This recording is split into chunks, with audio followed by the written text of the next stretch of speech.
Tidak pantas jaksa melaporkan seorang jaksa. Harusnya mereka punya unit tersendiri. Kalau memang jaksanya dituduh melakukan tindak pidana.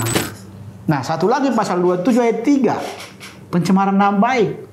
Atau yang terbaru sekarang 45 ayat 3, pencemaran nama baik. Di mana pencemaran nama baiknya? Kalau ucapan seseorang itu untuk demi kepentingan umum, maka bukan tindak pidana.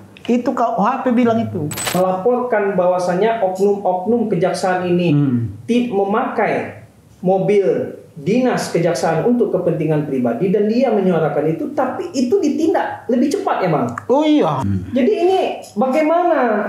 Ada pilih-pilih kasih. Ada pilih-pilih kasih juga kasus ini gitu loh. Halo semua masyarakat YouTube dan penonton setia Posin TV, kembali lagi bersama kami rekan-rekan di Atilofon yang saya di sini sebagai junior partner dan moderator. Kami ingin berbincang-bincang atau membahas sedikit seputar masalah-masalah hukum yang kebetulan lagi viral nih. Dan kebetulan kayaknya Bang Akbar ada nih berita-berita terkini ya. Iya. Boleh dibacain Bang. Baik teman-teman. Jadi saya membaca di sini ada seorang jaksa ya di Tapanuli Selatan ditangkap gara-gara posting mobil Kajari dipakai anggota untuk pacaran. Wah, ini menarik nih Bang. Kalau menurut pandangan Abang ini gimana nih Bang? Kira-kira ada yang salah nggak itu yang dilakukan oleh jaksa yang di Tapanuli Selatan ini? Ya, terima kasih. Kalau berdasarkan pendapat hukum saya ya, soal berita itu yang saat ini viral, seorang jaksa dipenjarakan oleh jaksa, ini sangat sangat jarang terjadi dan sangat aneh, dan secara etika menurut saya tidak pantas jaksa melaporkan seorang jaksa. Harusnya mereka punya unit tersendiri. Kalau memang jaksanya dituduh melakukan tindak pidana ataupun secara kode etik, yakni di divisi pengawasan atau disebut Jamwas. Nah, jaksa bidang pengawasan harusnya ke situ dulu. Jangan langsung bikin LP langsung pula ditangkap. Nah, undang-undang ITE kan harusnya nggak boleh ditangkap dulu, harusnya mediasi dulu. Begitu yang diatur dalam SKB 3 Menteri. Begitu. Jadi walaupun kita di LQ ini sering bertentangan dengan teman-teman jaksa dan ketua kita pun Pak Alvin Lim dilaporkan oleh Persaja, Persatuan Jaksa, tapi untuk yang satu ini saya harus bela itu. Maksudnya si Jopi Andrea Bahtiar. Jadi apa yang dikatakan dia itu adalah untuk kepentingan umum. Itu mobil dinas milik negara, maka harus diperuntukkan sesuai peruntukannya, nggak boleh dipakai oleh pegawai TU. Gitu, pegawai TU dan bukan juga Kajari, itu kan mobil Kajari yang dipakai. Kalau menurut Bang Akbar sendiri gimana? Setuju nggak sama pendapat dari Bang Ali? Kalau menurut saya sih memang apa yang disampaikan oleh saudaraku Bang Andi ini memang betul. Karena kalau yang namanya jaksa, jabatan yang diberikan oleh negara, itu memang harus diselesaikan dulu oleh internalnya. Nah, ya. Misalkan di salah satunya mungkin nggak tahu ya, apakah nanti di dalam Undang-Undang Kejaksaan itu juga diatur. Salah satunya di Undang-Undang Jabatan Notaris pasal 66. Itu ketika memang notaris ini dipanggil oleh pihak kepolisian, itu polisi tidak bisa langsung dia memanggil notaris yang bersangkutan. Dia harus ada terlebih dahulu surat dari Majelis Kehormatan Notaris untuk diperiksa sebagai saksi, tersangka ataupun terpidana. Nggak bisa. Tapi saya tidak tahu ya aturan hukumnya, apakah di kejaksaan ada klausul dan norma seperti itu. Tapi lebih eloknya memang bagus ketika polisi menerima laporan dari seorang jaksa bahwasanya jaksa ini diduga melakukan tindak pidana, menurut hemat saya bagusnya harus ada terlebih dahulu surat keputusan dari Komite Disiplin Kejaksaan atau Komite pengawasan jaksa. Itu lebih elok menurut saya. Tidak hanya itu saja, anggota dewan pun ketika diperiksa oleh kepolisian, dia tidak bisa langsung memeriksa. Dia harus ada surat dulu dari Majelis Kehormatan DPR. Jadi pada intinya jabatan yang diberikan oleh negara atau tugas dari negara memang harus seperti itu.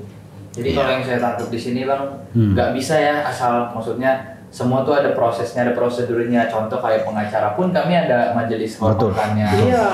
DPR tadi Abang bilang ada majelis kehormatan dewan. Iya. Betul. Kehormatan Notaris dewan pun juga ada. Notaris, pengacara, jabatan negara, anggota dewan itu semuanya ada majelis kehormatannya dia. Sehingga Untuk apa ada majelis kehormatan ini? Ini untuk meningkatkan harkat dan martabat jabatan itu sendiri, termasuk dari kita untuk meningkatkan martabat profesi kita sebagai pengacara. Begitu pula dengan kejaksaan, harus ada itu untuk meningkatkan harkat dan martabat dari suatu jabatan atau suatu profesi. Begitu menurut saya. Yang menjadi pertanyaan Bang, ini menarik sekali Bang. Kira-kira dari pandangan Abang ada nggak Abang udah lihat videonya ya? Saya udah lihat ininya, baru beritanya. Oh, baru beritanya. Iya. Jadi dia itu kan di dalam beritanya memposting video ya di story-nya gitu ya. Bahwasanya memang di situ disebutkan kepala kejaksaan memakai bukan kepala. TU, pegawai TU. Pegawai TU lah intinya di dalam kejaksaan itu memakai mobil dinas ini untuk kepentingan pribadinya. Ya. Jadi pasal yang didakwakan yang beredar di media ya kan, itu pasal Undang-Undang ITE, pasal 45 ayat 1 dan 27 ayat 3. Yang 45 ayat 1 itu adalah tentang tuduhan penyebaran berita tentang asusila. Nah, soal asusila, di mana yang dia sebut asusila? Asusila itu kan bukan sebutan. Betul.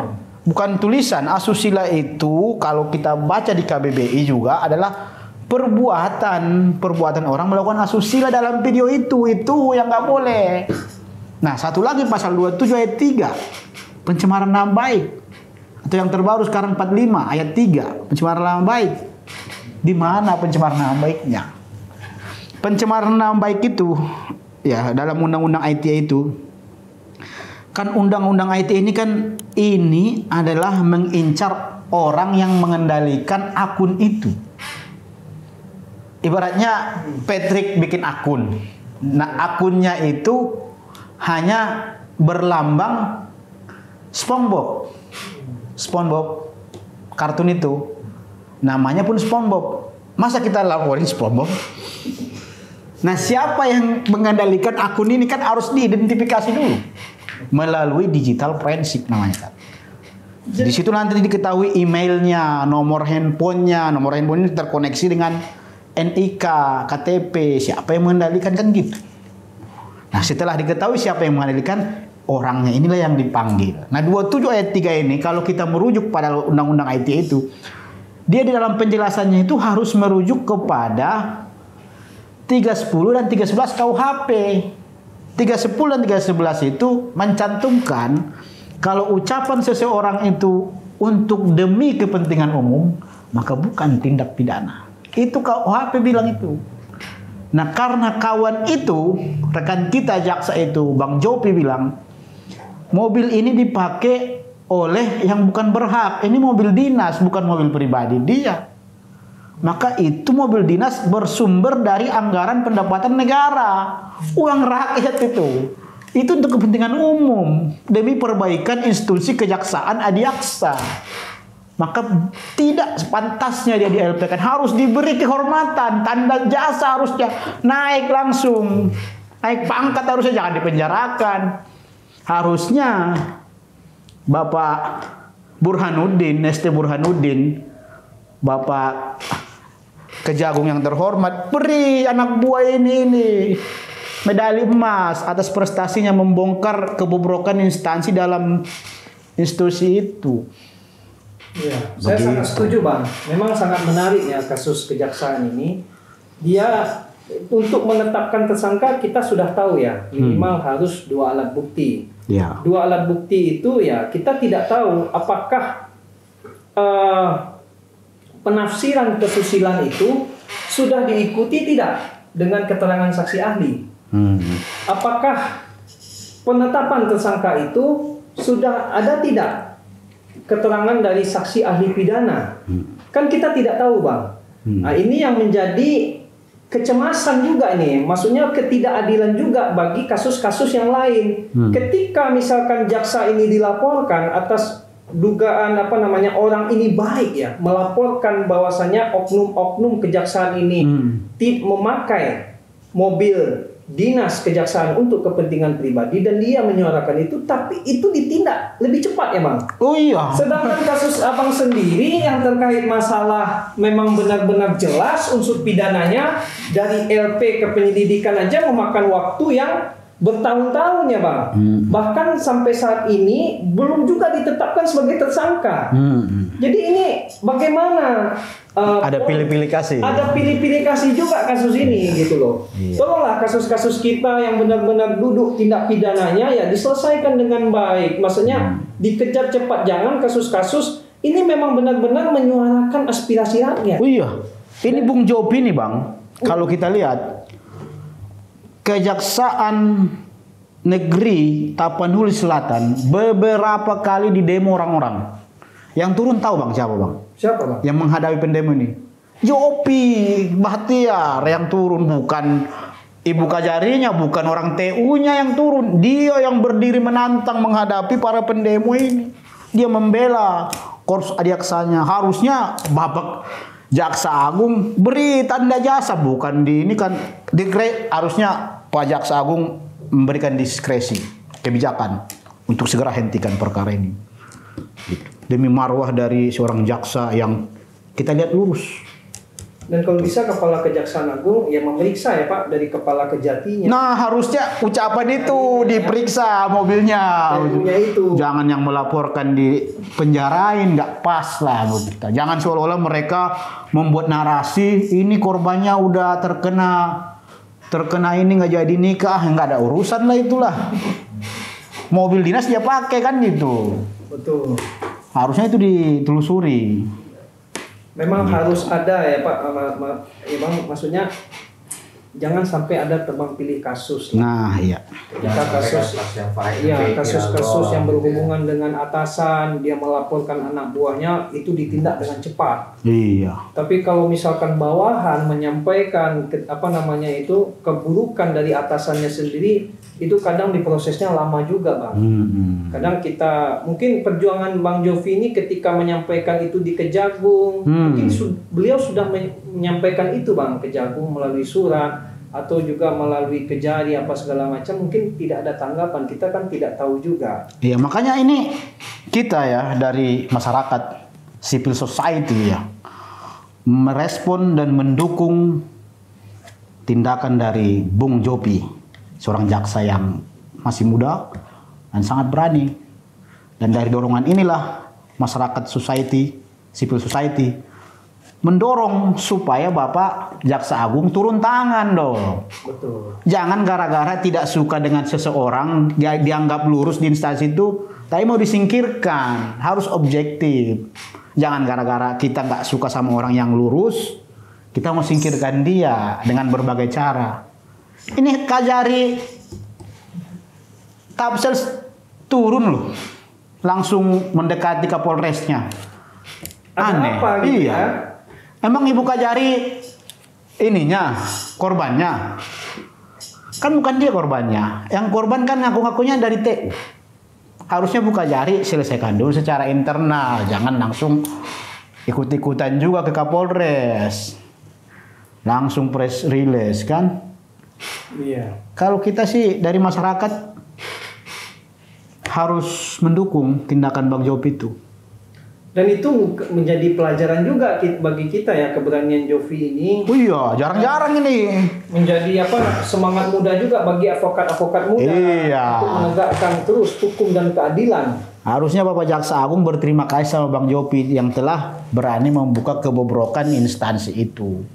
Harusnya ditindak orang TU-nya dan Kajarinya pun ditindak. Kenapa mobil dinasnya dikasih ke orang TU? Dipakai dalam indikasi yang tidak baik lagi. Kalau dia pakai beli sayur untuk kepentingan makannya ibu Kajari nggak apa-apa. Ini untuk pacaran, bos. Iya. Tapi kalau kita mau melaporkan itu bang, kan polisi misalnya dari pihak Jamwas nih, kan tentu dia butuh bukti-bukti bang. Agak sulit gitu. Kadang saksi juga tidak ada di TKP pada saat itu melihat langsung, misalkan dari oknum TU ini menggunakan mobil dinas. Cuma ada bukti video. Berarti kan tidak memenuhi 2 alat bukti nih bang, misalkan. Bagaimana pandangan abang itu? Saya yakin Bang Jopi ini sudah ada bukti juga pasti. Udah ada juga orang saksi. Cuma mungkin tidak terproses. Soal memakai mobil dinas ini sudah menjadi rahasia umum. Itu terjadi bang, baik di kota maupun di desa. Itu Tapsel itu kampung kami dan saya tahu betul itu gimana di dalamnya. Tapsel kebanyakan tak pernah selesai. Makanya kampung kami keluar dari Tapsel, Padang Lawas. Oh jadi di kampung kami itu bang, mobil dinas itu dipakai seenak-enaknya orang yang bukan mempergunakan itu secara legal, tapi keluarga-keluarganya. Semua orang mau berbuat apa? Hanya Bung Jopi lah yang bersuara. Cuma ditangkap juga dia. Kasihan kita kan? Kasihan negeri ini. Orang lurus malah ditangkap. Jangan gara-gara ketidaksukaan kita kepada orang membuat kita tidak objektif. Itu kata Ki Hajar Dewantara dalam bukunya begitu. Luar biasa. Iya. Bagaimana tanggapannya? Gimana bang? Maksudnya kesimpulan atau misalnya pesan-pesan dari abang yang kiranya buat masyarakat atau misalnya buat kejaksaan atau misalnya dari Bang Jovinya ini sendiri gitu. Siapa dulu? Abang dulu kesimpulannya. Nah, mungkin abang dulu. Iya, kalau saya berkesimpulan, analisa saya pakai pasal dugaan asusila, beliau tidak kena asusila, hanya menyebut pacaran. Kecuali dia upload foto orang-orang yang berbuat asusila, barulah. Gitu. Yeah. Dan dia ditahan pasti pakai pasal itu, bukan pasal 27 ayat 3. 27 ayat 3 udah dikurangin 2 tahun.